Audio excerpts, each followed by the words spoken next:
Our schools are failing. We have so many kids who are not getting the opportunity they deserve because of the rigidity of what traditional schools offer.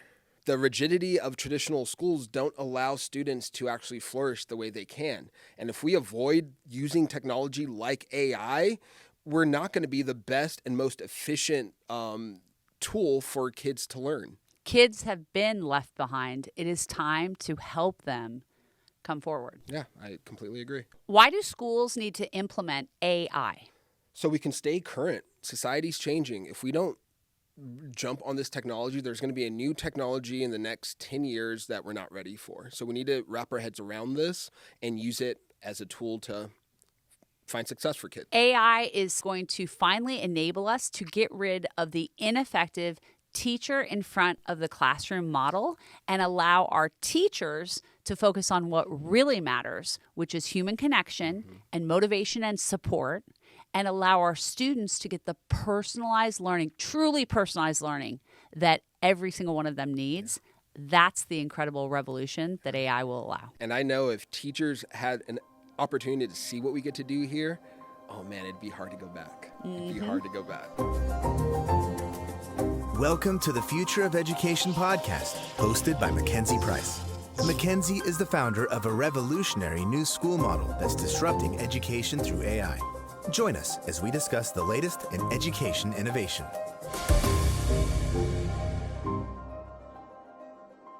It's a really big day for a couple of reasons, but I want to start with one of the reasons I'm so excited is because I have one of my favorite guests on. This is one of our guides. These are our teachers. Just for those who don't kind of know, we have teachers, okay? It's just that our teachers don't teach academics. So we call them guides internally. And I have Jawaan, who I've known for many years. You've been here how many years? Four or five?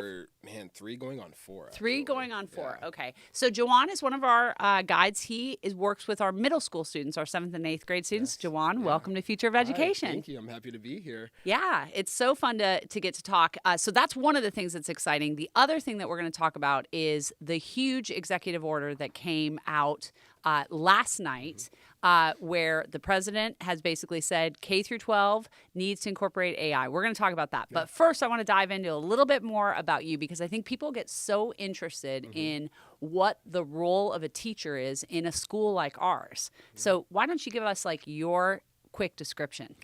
As a guide, I am not the sage on the stage. I am the guide on the side. My main goal is to motivate kids not to feel like they're forced to doing schoolwork, but to see why it can be fun and exciting to do schoolwork because it all relates to their personal growth. And you always bring that energy in. Yeah. In fact, you and I have done a little bit of random dancing. We'll just randomly, I will say, I always have a little bit of a beat going on in my head. Yeah. It may not translate to the outer world the way it does in my head, but you're always ready to catch that beat. Yeah. And you do bring that same energy to your kids, and they love you for it, right? But you have a background in teaching. Why don't you tell us a little bit about like your background? Yeah, so it's funny. I started as an after-school program coordinator, and I did not ever see myself becoming a teacher. I just didn't see myself in that world because of the framework. What do you mean the framework? So in traditional schools, I saw a lot of things that impacted me, maybe not in the best way, still occurring. And obviously... So did you like school growing up? I like school? You know, I hated school. Did you know that? I hated school. I liked the social aspect. I didn't like the academic aspect. That was the only thing I liked was the social aspect. 100%. And so it was really challenging when, you have teachers that don't want to get on your level, that don't necessarily understand you. And don't get me wrong, I had some amazing teachers that definitely helped me through some really challenging stuff. But you can have one bad teacher and that can impact you for years. And so the thing that I love about Alpha is students are the central focus of everything we do. So how we teach, how we guide, how we support, it's all about the individual student that we work with. You know what I just thought about, Jawaan, the other day? I was actually going through and thinking about all the teachers that I could name in my life and like which teachers I kind of liked. And there were a few teachers, I can't remember their names, but there were a few teachers that stuck out that I remember being exceptionally grumpy, mean, bad teachers. And again, guys, no hate on teachers. I think teachers are great. But just like any other profession, there can be bad ones. And I was thinking about how a lot of times those teachers were the ones who'd been around for years and years, and there was no getting rid of them. You just had to suffer through it. And at our schools, we have a completely different philosophy, which we almost basically say that kids have the ability to fire our guides if they're not delivering that commitment. And obviously, firing guides is one thing, but why don't you talk a little bit about like how you're evaluating? Yeah, I mean, again, it comes down to how am I working with the kids? Am I understanding their context, what they need to actually move forward? Something I love talking to the kids about is, zone of proximal development.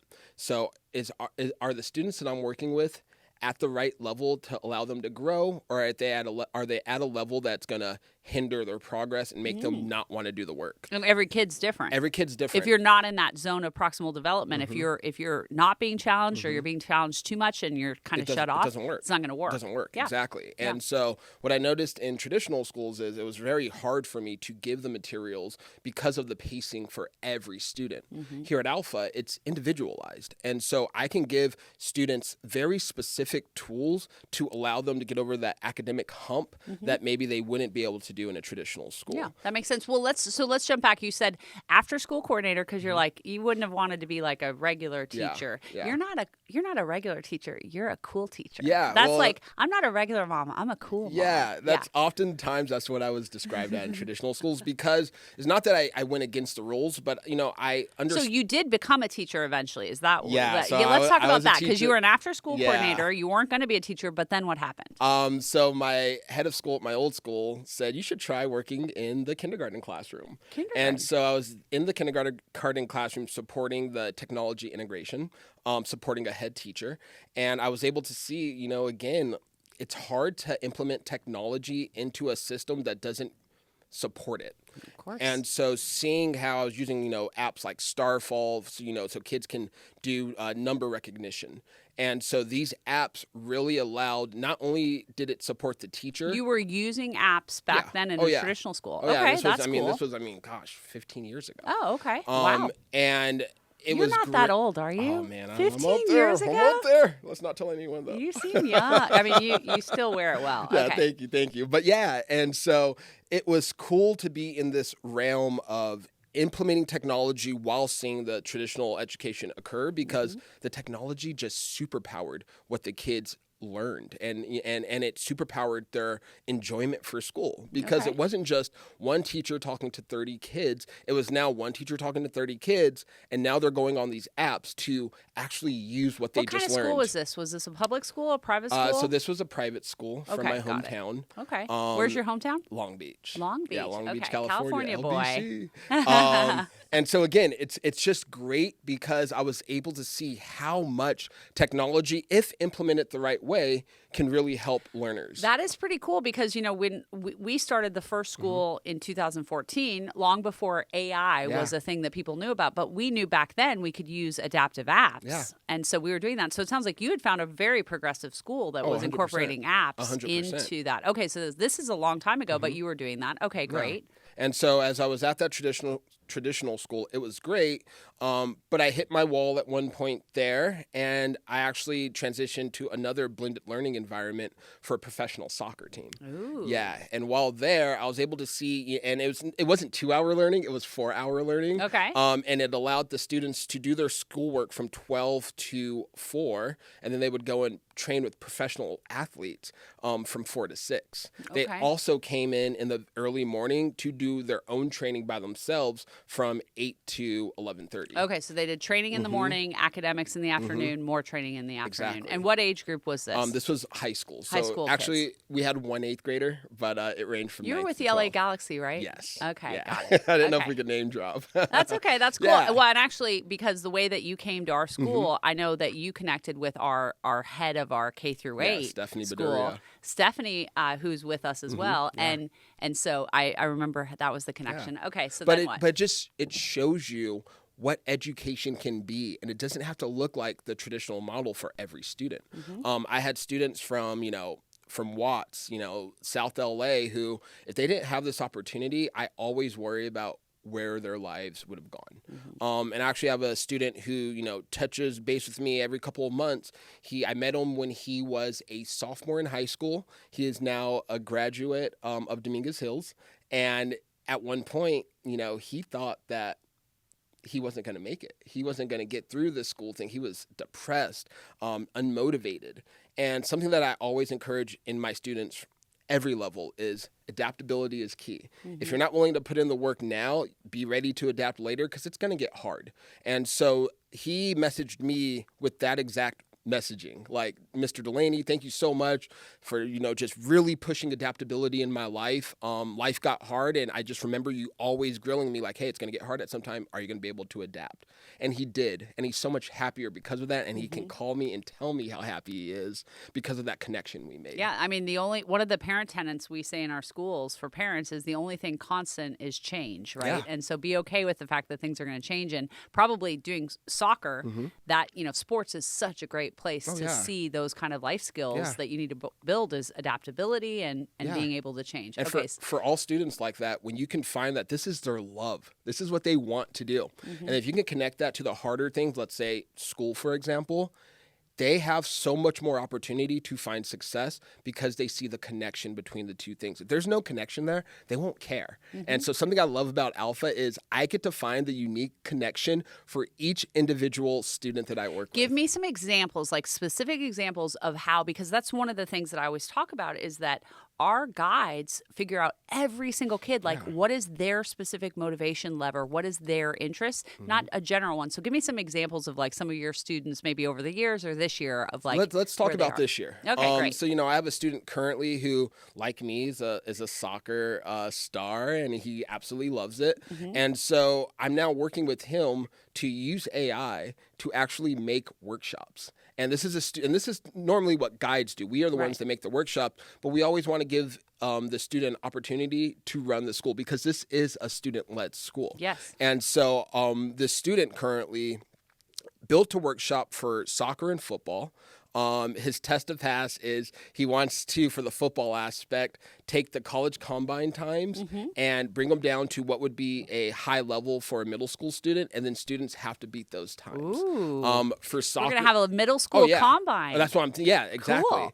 And for soccer, he's doing these different drills where once he finishes teaching his peers these different drills, they have to hit 80% accuracy in things like shooting, dribbling through cones, passing the ball. And so it's like not only is this student learning how to be a leader, but he's also supporting his peers with doing something they care about as well. Totally. And how's he using AI in this? So for AI, he built out the framework for the entire workshop.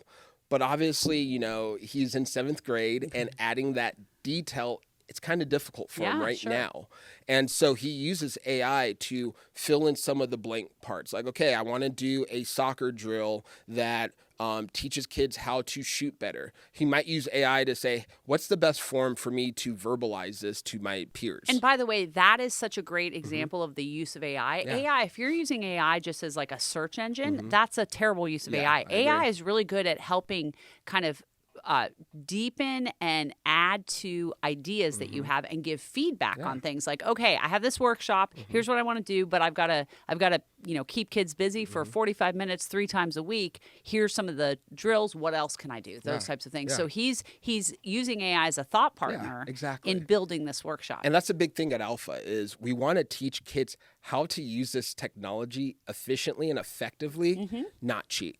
Yeah. And a big thing that we do at Alpha is, we highlight those points so kids understand like what our purpose and what our approach is. We want to teach you guys to use these digital tools, but we want to teach them so they turn into superpowers, not things to just allow for laziness. Well, so we should talk about that a little bit. And again, it's so timely given what this presidential administration has just said. They want K through 12 schools to incorporate AI, and they want to do it both from an academic perspective, but as well as training teachers and students on using AI. And so when we talk about, let's talk about academics for a second, because one of the things we always say is to students, if you're using AI in the morning, which is during our core skills academics, you're probably cheating. And if you're not using AI in the afternoon, which is during our life skills workshops, then you're probably missing something. And I think people get confused because they're like, well, wait, I thought your kids have an AI tutor. So let me just kind of explain this, and then Jawaan will add some color to this. So when people think about an AI tutor, what they often think about is a chat bot. They think about like, Conmigo or ChatGPT being like, hey, what is this? Teach me math, or what is the answer to this question?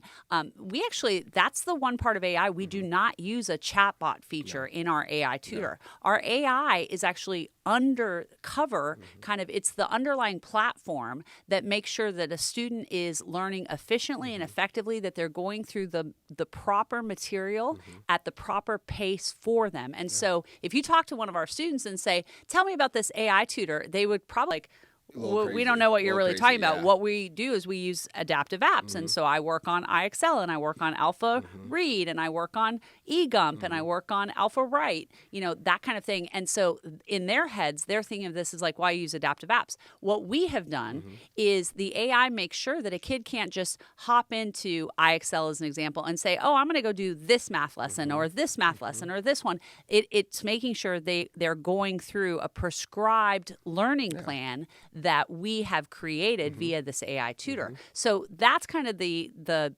gist of what the academic thing is. And the reason we get such good results from this experience is because, again, we're constantly making sure that kids are at the right level of challenge, at the right accuracy. We're also able to measure like how much focus do they have? Are they wasting time? Are they not engaging in the apps correctly? Are they, as I like to say, are they just pressing D? Or are they actually engaging, right? And what are they doing? What have I missed in that description around AI and our apps? I think you hit the nail on the head with that.